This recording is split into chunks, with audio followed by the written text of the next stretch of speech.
अरे भावाजी गावा गेलस? होय. आता दिलस? होय. हातात ही अशी बॅग, हे असे कपडे, तरी माका विचारतात गावा केलंस काय रे? अरे बाबल्याच झिलणार रे तू. होय. मेल्या येदोस होतस तेव्हा बघले नाही मी तुका. आता मेल्या केदो मोठं झालंस तू. ही ताई 2 महिन्यापूर्वी शिमग्यात भेटली होती, तेव्हा पण ह्याच बोलली होती. आणि मुख्य म्हणजे ही फक्त माझ्यापेक्षा 2 वर्षांनीच मोठी आहे. अरे मुंबई काय करतात? ऍक्टर आहे.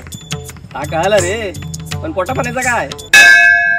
मेलो स्वतः बापाशीच्या पेन्शन वरती अर्धो म्हातार होतीलो आणि माका विचारता पोटा पाण्यासाठी काय करतं? अरे कितीच गेला?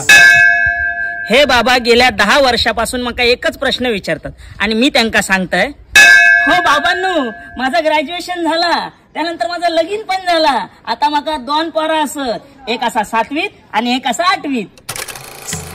मला इलस आणि चाललं. ते दादांनो सुट्टी नाही गावना ना, 2 दिवसच सुट्टी मिळाली होती. येत आहे. मेल्याच्या घरात गणपती 11 दिवस आणि ह्यो येता 1.5 दिवस.